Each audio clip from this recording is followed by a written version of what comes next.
situação é a seguinte, ó, nós estamos falando aqui de... Lá na frente nós vamos falar do tempo do crime, tempus regit acto, né? Tempus regit acto. 1907. 1907, tá? Começa a teoria causal clássica. Lá começa a se desenvolver a nossa ideia de direito penal moderno. O que nós temos lá na teoria causal clássica? Um conceito de ação humana, né, que era importante para o direito penal. Porque, volto a dizer, não é toda a ação humana que é importante para o direito penal, não. Lá se falava na teoria causal clássica, depois, num outro momento, eu vou trazer aqui quem são os pensadores dessa teoria, falava-se numa ideia de movimento corporal voluntário, gerador de resultado no mundo naturalístico. Pegaram a boiara. Volta lá. Volta cá, volta cá. Movimento corporal voluntário causador de mudança no mundo naturalístico. Movimento corporal. Era isso que bastava para termos uma conduta a ser considerada pelo direito penal que poderia ser geradora de sanção. Era pouco, vago, porque tínhamos situações que não eram explicadas pelo conceito de movimento corporal voluntário, por exemplo. Nós tínhamos uma situação, aí vai muito do exemplo, né? E o exemplo do direito penal é exemplo. Olha lá. É aquele que em ataque epilético no beiral da sua casa toca num vaso de flor e esse vaso, né, é lançado prédio abaixo e esse vaso atinge uma pessoa. E essa pessoa vem a óbito. De verdade, existia controle sobre essa ação? Cadê a vontade? Não havia vontade. Então, começaram a ser questionadas algumas ações, alguns conceitos, algumas situações que não eram mais explicadas pela teoria causal clássica. Vem a evolução. Teoria keuseniana. Que é o... Faltou um L ali, né? Que é o... Isso. De Kelsen. A teoria keuseniana já deixou de falar em movimento corporal para dizer sobre comportamento voluntário. Já mudamos, já evoluímos, já saímos lá da mera movimentação de corpo para dizer comportamento. Comportamento quer dizer vontade. É uma ação cognitivamente construída para gerar um resultado no mundo naturalístico. Mas também não explicava algumas coisas. A teoria não se sustentou. Chegamos aqui, tá, gente? No nosso momento, ó, teoria finalista da ação. Lembra que eu disse para vocês que o importante para o direito penal é finalidade? Teoria finalista da ação diz de ação humana dirigida a um fim. Grosso modo, tá? Nós estamos passando aqui bem en passant, bem por alto. Movimento corporal, comportamento voluntário, ação humana dirigida a um fim. Olha como nós estamos evoluindo. Demais. Evoluindo muito. E isso aqui foram poucos anos. Porque quando se estudou o direito penal, né, viu-se a necessidade dessa evolução. E aqui nós estamos falando, tá, isso aqui isso aqui é plus, tá? Isso aqui é a teoria do crime, gente. Vamos lá, porque isso aqui é entender o mecanismo, hein? Quando a gente fala de ação humana dirigida a um fim, nós damos uma série de outras qualidades. Depois eu vou descrever isso para vocês. Nós vamos fazer um paralelo aqui sobre isso, que está lá nas discriminantes putativas. Está no código, vocês precisam ler o código. Depois nós tivemos, né, de ação humana dirigida a um fim, que é a finalidade, porque está lá no conceito do direito penal, nós tivemos, passando para a teoria social da ação e teoria funcionalista da ação. Teoria funcionalista da ação, eu estou citando sobre ela, porque nós vamos falar de dois atores importantíssimos. Estou eu aqui, ó. Günther Jacobs e Klaus Roxin. São dois teóricos da teoria funcionalista da ação que dizem muito sobre o que é parte do nosso direito penal hoje, tá? O nosso direito penal brasileiro hoje trabalha com teoria finalista da ação, tá? Ação humana dirigida a um fim. Tem que ter finalidade, tem que ter vontade. Tem que ter vontade. Se não tiver vontade, porque lá na construção do fato típico, que é uma receitinha de bolo, depois eu vou mostrar para vocês aqui, depois, numa outra oportunidade, é preciso entender para onde está a vontade, o dolo, a culpa, a vontade, né? Aqui, num grau de profundidade um pouco maior, nós temos uma mudança muito significativa aqui, que é a saída do dolo e da culpa, lá de um elemento do crime, que é a culpabilidade, para o tipo. para termos fato típico, enfim. Mas eu cheguei aqui no funcionalismo e fiz essa explanação aqui para vocês sobre a evolução do direito penal, porque aqui, ó, na teoria funcionalista da ação, nós temos os dois teóricos, né? Klaus Roxin e Günther Jacobs. Quando a gente fala de missão imediata do direito penal, para Günther Jacobs, ele fala de uma ideia de proteger bens jurídicos. Proteger bens jurídicos. Porque o Roxin, ele diz lá, quando ele constrói a teoria funcionalista da ação, que ele é defensor de um funcionalismo racional teleológico, de racionalidade, pensamento para uma finalidade, teleologia. Lembra? Voltamos a falar de finalidade. Tá? Aqui a importância da finalidade. Já para uma segunda corrente, né, a missão imediata do direito penal, missão essa defendida por Günther Jacobs, fala de uma ideia de assegurar a vigência da norma, já que o Günther Jacobs é um funcionalista defensor de um funcionalismo sistêmico radical. Bom, vou abrir um segundo paralelo aqui. Günther Jacobs, aliado à ideia de Kelsen, foram os grandes teóricos do Estado nazista. A teoria, ela tem uma construção racional perfeita, com uma danosidade social terrível, porque nós temos uma diferença absurda gerada lá no momento, né, do nazismo, onde nós saímos de um direito penal do fato para um direito penal do indivíduo.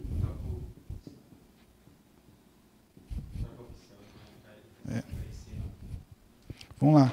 A gente sai de um direito penal do fato para o direito penal do indivíduo. Não, obrigado. Indivíduo. Terrível isso aqui, gente. Terrível. Terrível. Morreram milhões. Não morreram só judeus. Morreram negros, morreram homossexuais, morreram quem discordava do sistema, morreram ciganos, morreram todos que não estavam adequados a um sistema social radical que dizia sobre uma raça pura, uma raça superior, uma raça ariana. Punia-se o indivíduo pelo que ele é, não pelo que ele fez. O nosso direito penal trabalha com fato. Lembra a lógica de Kelsen? Subsunção do fato, a norma. Nós queremos saber o que o indivíduo fez, não o que ele é. Então, fechamos esse paralelo aqui para lembrar Kelsen e Günther Jacobs, um dos defensores do Estado nazista. Terrível para nós. Mas vamos lá, vamos seguindo. Então, missão de direito penal, imediata e imediata. Função imediata, o controle social. Função imediata, proteção de bens jurídicos para Roxin e a manutenção do sistema para Günther Jacobs. Passamos adiante. Sim? Vamos lá, vamos ver aqui a interação do pessoal. É bem verdade, boa noite. Capela, Alagoas. Nós estamos falando para PC de Alagoas, né? PC de Alagoas, ó. Os novos 81 e 82 que ingressarão no concurso agora. Peguei o edital, está aqui na mão, ó. Queria fazer um paralelo com vocês aqui nessa aula, né, cheia de paralelos.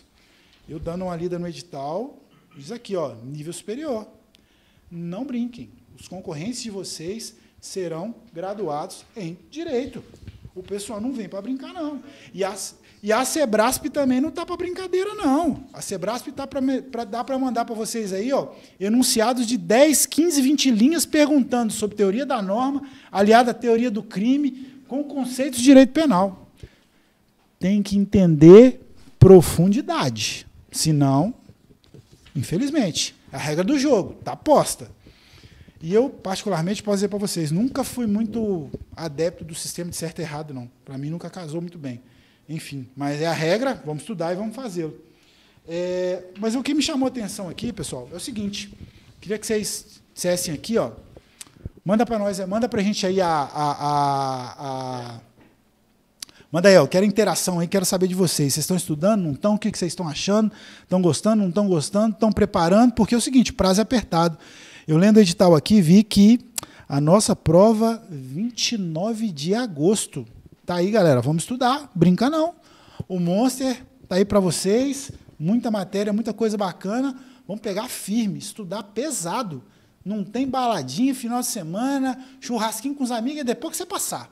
Aí você vai para Miami, vai para o Caribe, vai para Trancoso.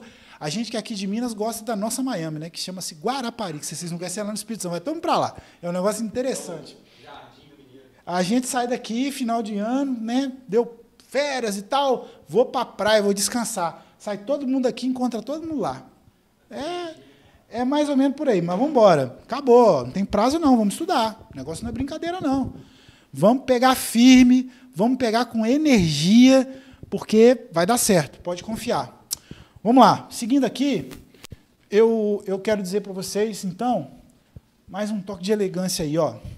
Ontem eu postei lá na minha rede social, e eu quero que vocês vão lá, vão até lá, curtam, compartilhem. Eu deixei uma informação importante lá, o seguinte, ó, quando nós estamos falando de questões de múltipla escolha, né, e ela cai muito nos concursos, não é o caso do nosso concurso da PC de Alagoas, que é uma metodologia diferente, mas eu não considero que fuja muito disso que eu vou falar aqui, não. Ó, ninguém me contou isso, tá? Vou dar para vocês o pulo do gato. Tem que ler a lei seca, meu irmão. Se você não ler a lei seca, não vai não. Sabe por quê? Porque a questão de múltipla escolha, que é aquela classificatória lá do teu concurso, ela é a lei seca porque é o que evita que a questão seja anulada.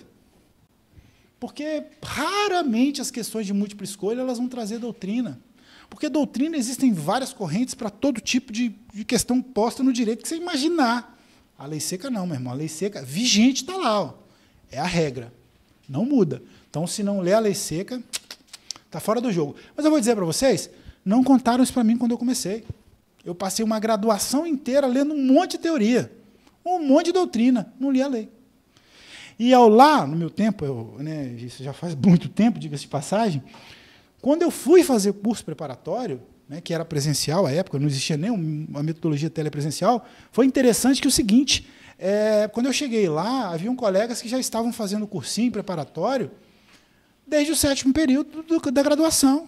Então, o cara já estava 7º, 8º, 9º, 10º período, ele já tinha 2 anos de cursinho preparatório. Ele estava 2 anos na minha frente. Porque tem isso também, tá? Concurso público é fila. Entrou na fila, aqui, ó, sai não. Se você está aqui no 2º, o seu lugar é amanhã. Parei de estudar, vou dar um tempo. Você volta cá para o fim da fila. Ó. Não tem choro e não tem vela. Chora não. Sabe por quê? Você não é mais bonito que ninguém. Por que você vai passar na frente dos outros? É fila. Está todo mundo ralando, todo mundo estudando, todo mundo se preparando. Não saia da fila. Concurso é fila. E é a regra. Ó, acredite, tenha fé, estude, disciplina, acima de tudo. Vamos embora, vamos seguir. Limites do direito de punir do Estado. Lembra? Finalidade? Lá no nosso conceito, nós dizíamos sobre os atores, as sanções, a finalidade, que é a reprovabilidade social, e a ideia era um controle social. Isso é confirmado pela missão imediata, e nós comprovamos aqui, lá dentro da teoria do crime, isso foi construído, daí a evolução, a partir desses conceitos, da teoria do crime, que isso aqui é a parte mais importante do direito penal, eu volto a falar, sou defensor dela.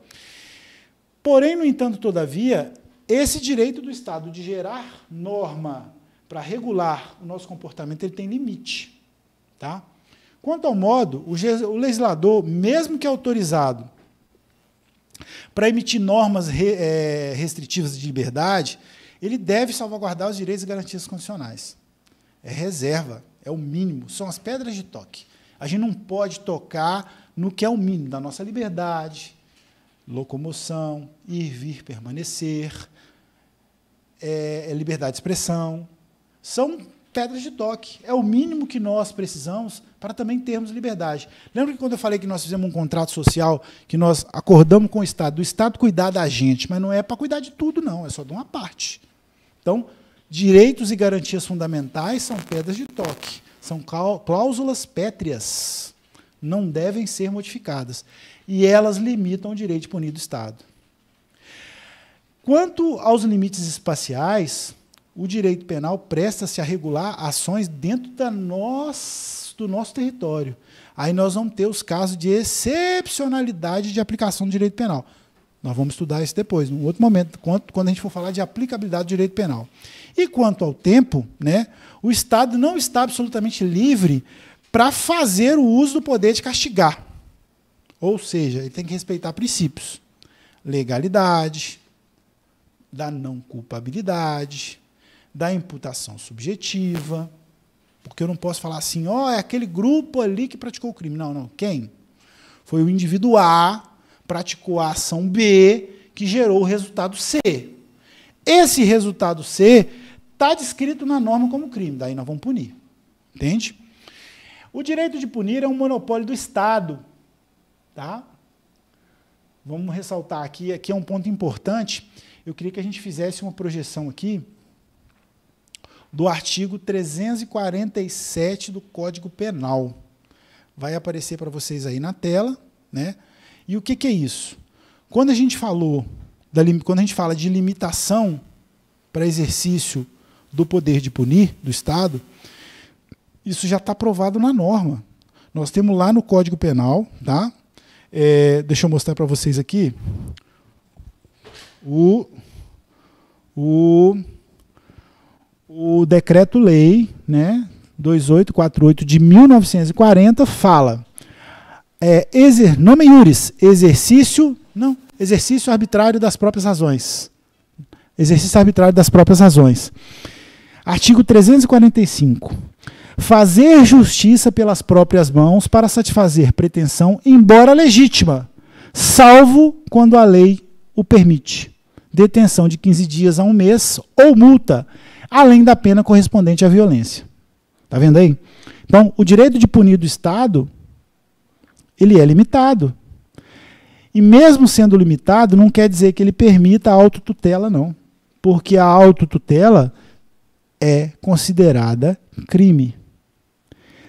Aí é importante colocar aí no tipo penal, né? E quando eu falo tipo penal, eu falo aí da ação descrita, e eu quero aqui fazer uma observação para vocês. Lembrem-se sempre, olha, quando a gente fala de prática de crime, a gente fala de prática de verbo.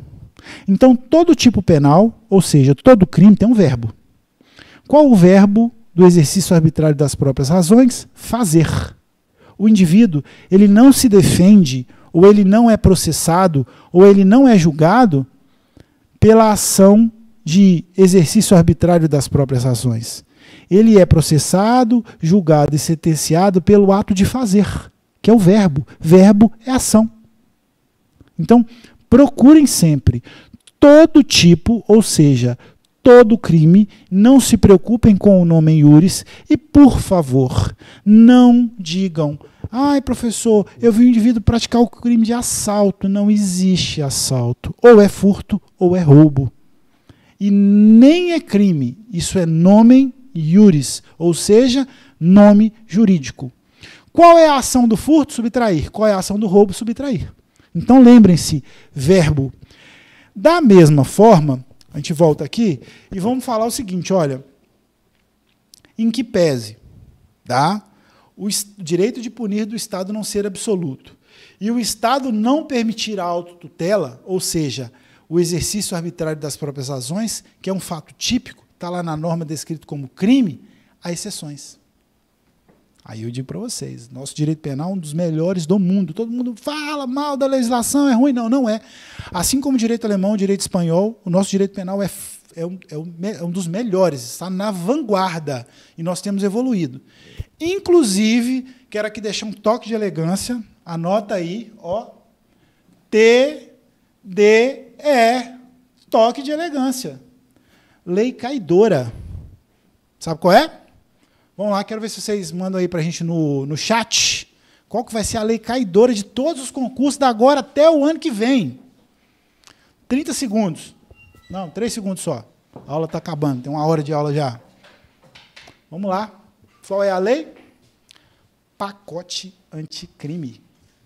Não vai cair, não, gente. Vai despencar no concurso. E nós vamos fazer uma proposta aqui, vamos fazer uma proposição, tá? Professor Davi, tá aí, ó. Nós vamos fazer um aulão de pacote anticrime, viu? Mudou o LEP, mudou o Código Penal, mudou o processo penal, mudou tudo, mudou um tanto de coisa. E vocês precisam ler a lei de pacote anticrime. 13.600, alguma coisa. Precisam ler. Não precisa decorar artigo de lei, não. A gente precisa ler a lei e saber que ela existe. E outra coisa, para quem não fez, que está preparando para concurso, faça rápido, tá? Como a gente costuma dizer na roça aqui em Minas, de galope. É comprar legislação atualizada. Se dá para lei velha, está fora do jogo. Porque o que vai cair lá na sua questão de múltipla escolha é a legislação atualizada. Se você não souber dela, está fora. Lembra? A gente vai gastar mais tempo afiando o machado do que batendo na árvore. Se a gente ficar batendo na árvore com o machado seco, nós vamos gastar muito mais energia e mais tempo. Então, para mim, a lei que vai despencar nos concursos. Ela não vai cair, não. Ó, pacote anticrime. E eu vou falar para vocês uma coisa, tá? Que bacana isso aqui, porque nós estamos vivendo um momento ímpar. Pacote anticrime, está aqui, ó. Nós estudamos um direito penal num momento que nós não vivenciamos, eu particularmente. Nós estamos falando de um Código Penal de 1940. Ninguém que era nascido. Só que não, aqui, o pacote anticrime surgiu em meio a Lava Jato e outras questões. Nós vamos falar disso depois. Nós estamos vendo a gênese, a criação do direito penal. Olha que bacana, nós estamos vivendo isso aí. É o nosso tempo. Lá, meus colegas aí, ó, agentes de polícia, escrivães de polícia da PC Alagoas, quando estiverem lá no exercício do cargo, vão lembrar, rapaz, pacote anticrime, eu vi. Ninguém me contou, não. Eu vivenciei. Para mim, toque de elegância. A lei que não vai cair, não. Ela vai despencar. Pacote anticrime. Garanto para vocês. Garanto para vocês. Não vai cair, não. Vai despencar. Estou falando para vocês aqui, ó. Grava isso, hein? Pacote anticrime. Professor Davi, precisamos fazer um aulão sobre isso aqui, ó. Isso é sério, hein? Isso é grave. Vai despencar. Mas vamos lá. Lembra que nós falamos que o direito de punir do Estado ele não é ilimitado, mas que, por outro lado, também o Estado não permite a autotutela, ele não permite o exercício arbitrário das próprias razões? Mas vocês acreditam que na legislação tem uma exceção? Vem comigo, vou mostrar para vocês agora que vocês vão entender o que é que está acontecendo. Olha só. Vamos lá. Está na tela aí, ó. Lei 6.001, de 19 de dezembro de 1973, dispõe sobre o quê? Estatuto do Índio. Olha para vocês verem.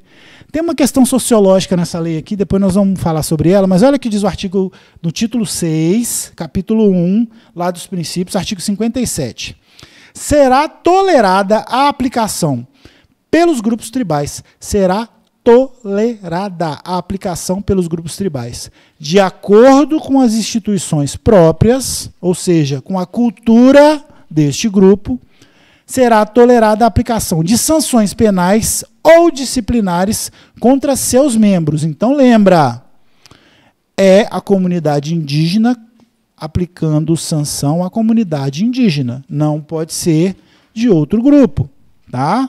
Não pode ser pessoa que não faça parte dessa comunidade, desse grupo tribal. Está na norma. Vale dizer, na lei não existem palavras inúteis. Se lá está descrito é porque está valendo. E também não vamos inventar a lei, não, tá? Vou fazer um paralelo para vocês ali, um outro toque de elegância, pelo amor de Jesus. Vamos embora, ó.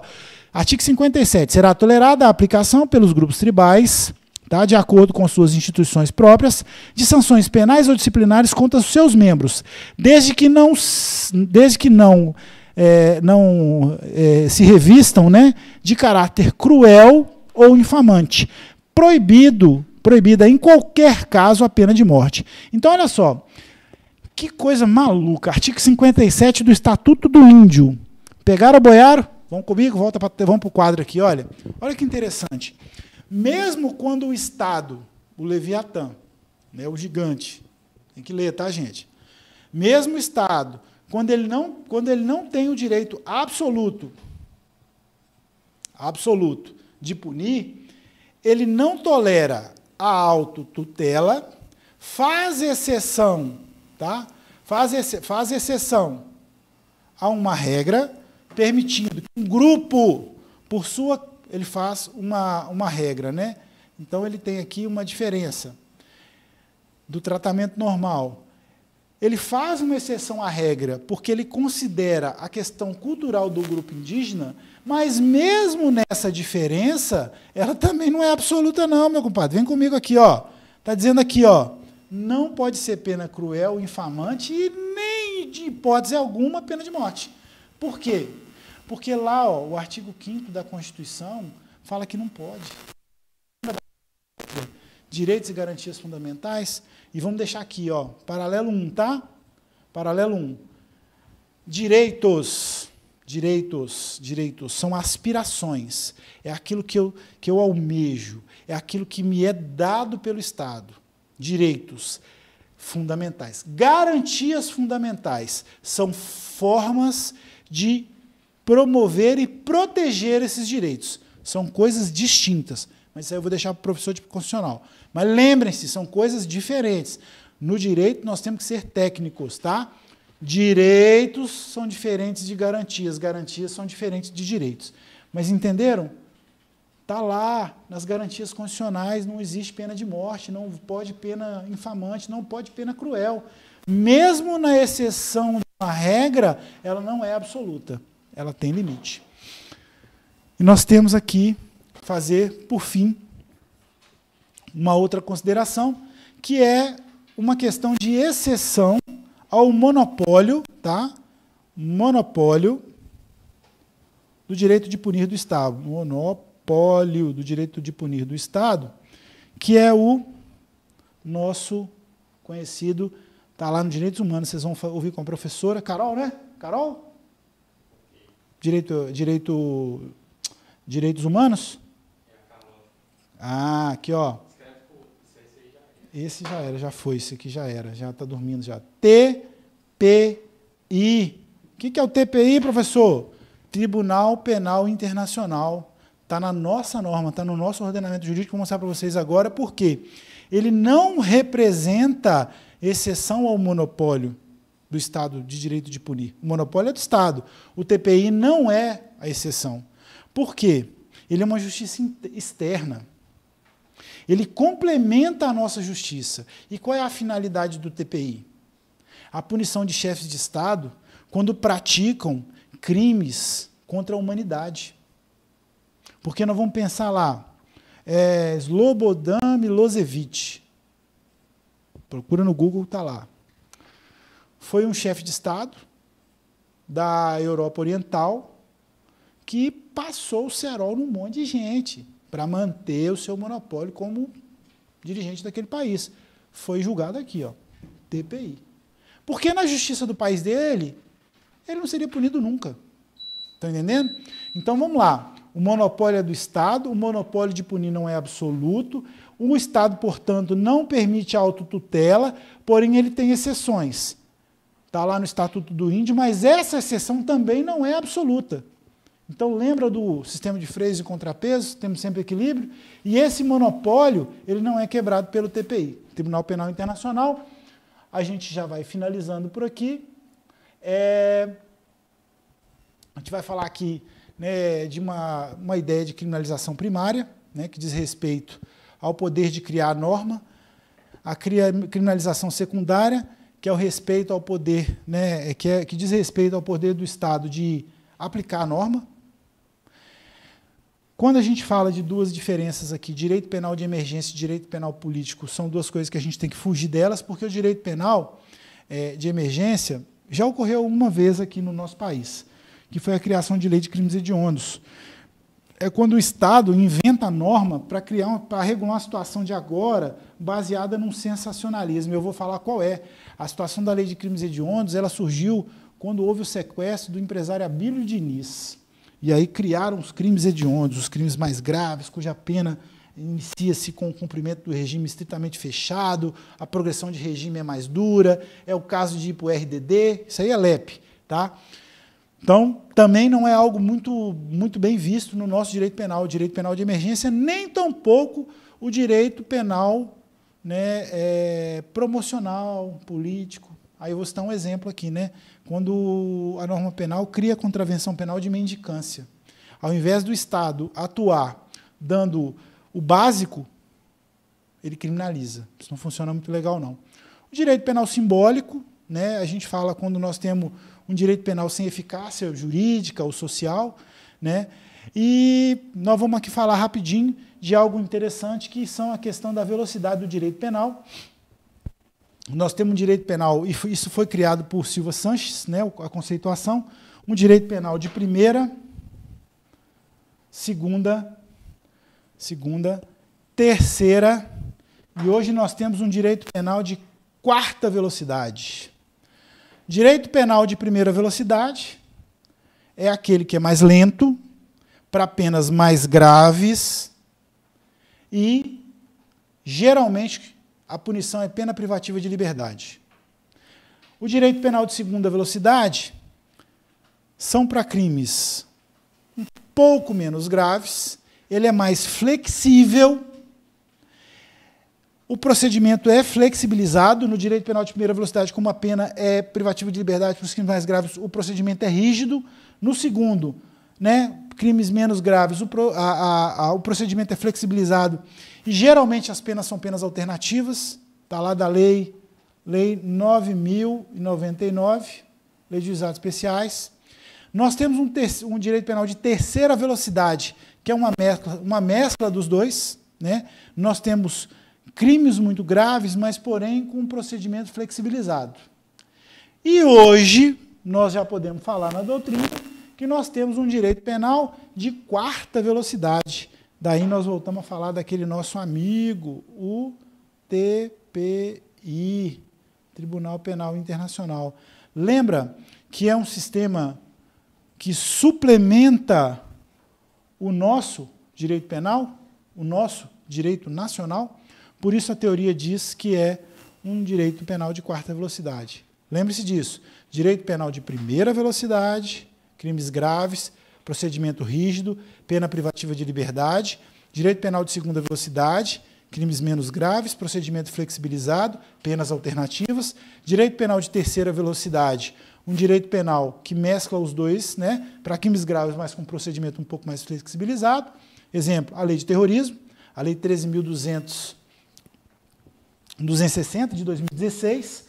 E agora a teoria fala de um direito penal de quarta velocidade, onde nós dizemos ali do TPI, que é o Tribunal Penal Internacional, que é uma instituição permanente, tá, de justiça, a primeira instituição internacional permanente de justiça, né, para violações internacionais aos direitos humanos. E esse Tribunal Penal Internacional é um sistema de justiça que complementa o nosso sistema. Bom, gente, basicamente é isso. Volto a dizer a vocês, por favor, estudem. Os concursos estão aí, as provas estão chegando, o Monster está para te ajudar. Estudem, estudem, estudem, estudem, leiam a Lei Seca. Nós estaremos da agora por diante aqui falando de direito penal, trazendo para vocês aí uma reflexão sobre isso. Acompanhe lá a nossa rede social, delegado.jorge Caldeira. Todo dia eu posto muito conteúdo interessante para quem gosta da carreira policial, para quem quer ser policial civil. Lembre-se, nós estamos precisando de você, precisando de bons profissionais. Né, deixar aqui um alerta para as pessoas que estão aí estudando, pensando, pô, vou trocar tiro, vou cortar de bandido. Ser policial civil é muito mais do que isso. Ser policial civil é estar ao lado da comunidade, é assistir a sua comunidade. Eu digo para vocês, o meu trabalho hoje, ele é 80% atendimento. Você recebe o cidadão e diz, em que posso te ajudar? Ele senta na sua mesa, conta o problema dele, na esmagadora maioria das vezes eu digo, o que mais que eu posso fazer para você? Ele fala, não, eu queria só vir aqui conversar com você. E é isso aqui, ó, 80%. Nós estamos lidando com pessoas. Nós estamos lidando com pessoas. Vale a pena, é uma revolução na sua vida. Estudar é isso mesmo, é duro, é preciso disciplina, é preciso engajamento. Deixar um abraço aqui para o meu colega, Dr. Klippel, estava com o governador de Minas ontem aí, ele está negociando até o salário dele, está pedindo aumento para o governador, transferência. Está fácil não, aqui só tem artista. Pessoal, muito obrigado. Foi um prazer estar com vocês hoje, deixar um abraço para todo mundo que participou dessa nossa live aí. Nós vamos falar do artigo 155, nós vamos falar do artigo 157. Galera, gostou do toque de elegância? É isso aí, ó.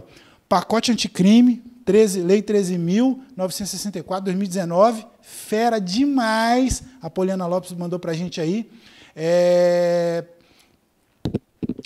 Professor, muito bom ter aqui. Família Monster, pô, bacana. Tamo junto aí, ó. É isso aí, galera. Vamos estudar. Como diz o lema, aqui é Monster. É tudo nosso, nada deles. Vamos lá.